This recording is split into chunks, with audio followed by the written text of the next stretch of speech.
did you know that the ancient wisdom can still hold powerful tools for healing today?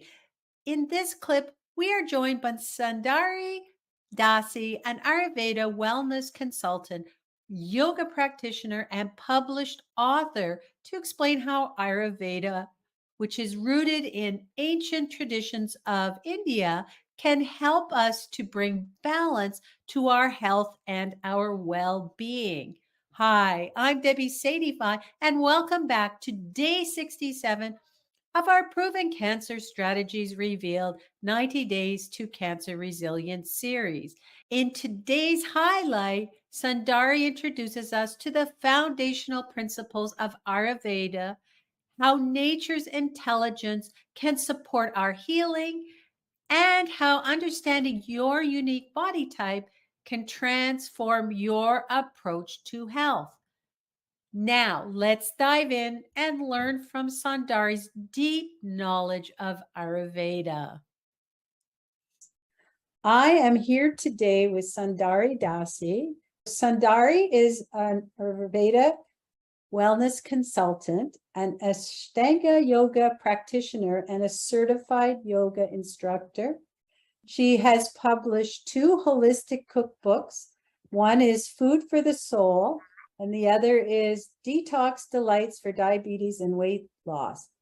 Sandari is the mother of two beautiful children who are the inspiration behind everything she offers in her classes, courses, and her books. And she believes that nature is an incredible and endless source of healing, and that the best way to awaken one's innate self-healing mechanisms is through the practices of Ayurveda and yoga.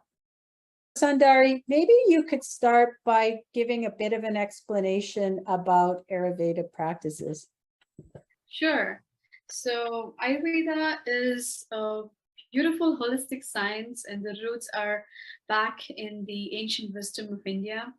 Although the science and all the great teachings of the herbology and everything is quite ancient and old, but it is very much applied even in today's modern life.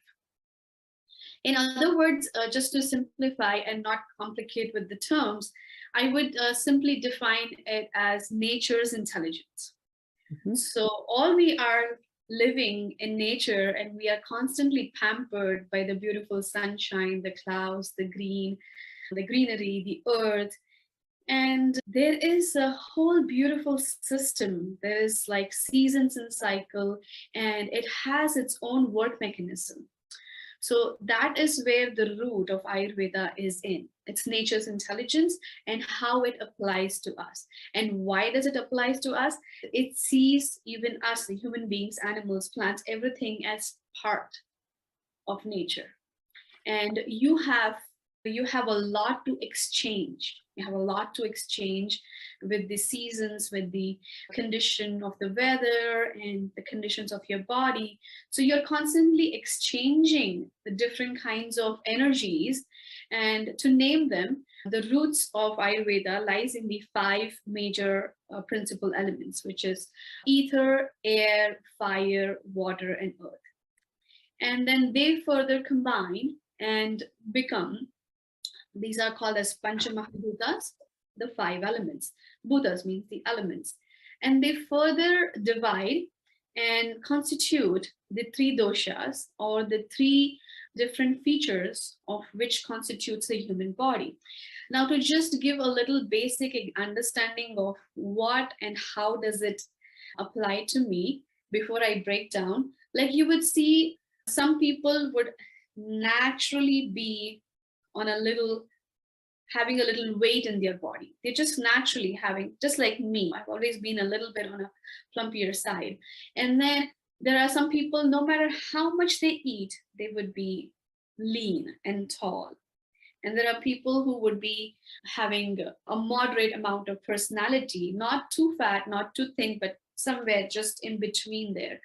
So these are all different constitutions of the physical structure of the body, which are called as Vata, Pitta, and Kapha.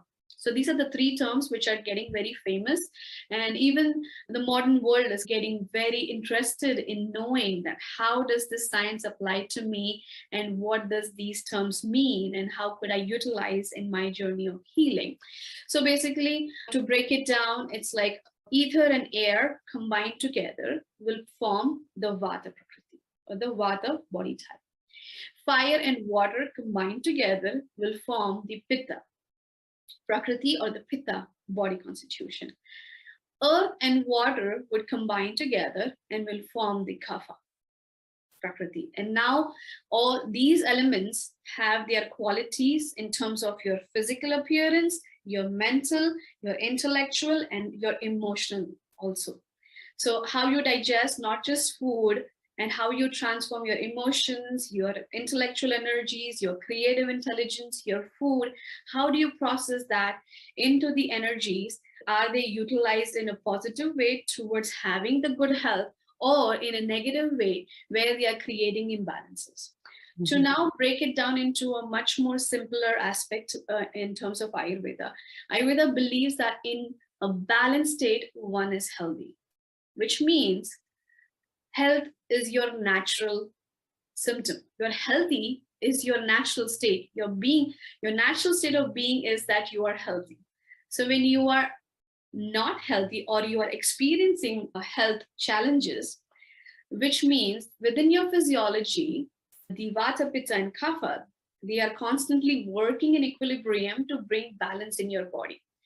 So, owing to your wrong diet, or wrong lifestyle, or any kind of tragic situation within the life, and it brings a little bit of, I would say, like a shock state, but it throws your hormones out of the balance. So that's where the hormonal diseases would come in. So when you are not working into the harmonious ways of nature pertaining towards your diet, your lifestyle, and owing to your interest and how you want to engage into the world.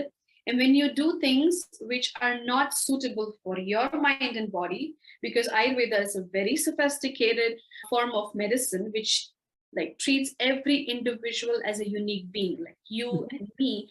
I'm having sneezing and sniffles, my root cause would be completely different from you having sneezing and sniffles.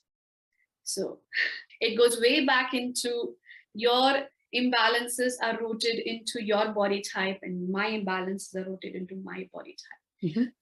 So the again coming back to the definition is that in a balanced state, you experience health, and in balanced state, you develop imbalances. You develop diseases or unhealthy symptoms in your body, and based upon your emotional, intellectual functioning, and your immune system of the body, which organ or functions of different parts of the body which is weak, your imbalance would focus on that. Mhm. Like, for example, liver, issues with the liver, kidneys, heart issues, skin issues. So, depending upon how your organs are functioning. So, for example, somebody having excess pitta. Pitta is again trying to help the viewers to remember. Pitta is fire and water.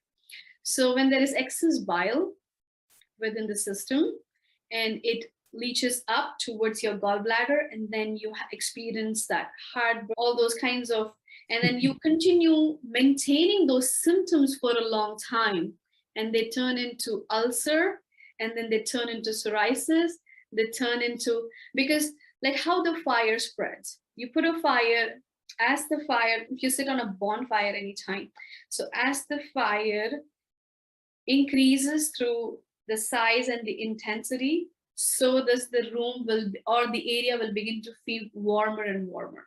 So which means the first the pitta, the excess heat is in the stomach region. You maintain it. You continue the wrong diet. You fuel the acid refluxes, and then it comes travels up, and then it explodes into your entire body. Wow, that was so interesting. Sundari's approach to Ayurveda and its connection to nature's intelligence offers a profound approach to healing. And it reminds us that our bodies are unique and they deserve individualized care. If you found this clip insightful, then make sure you like and follow this video. Stay tuned for the full interview with Sandari Dasi. And don't forget, we'll soon be sharing how you can access all 25 expert and survivor videos in the Proven Cancer Strategies Revealed series. Thanks for watching. And don't forget, stay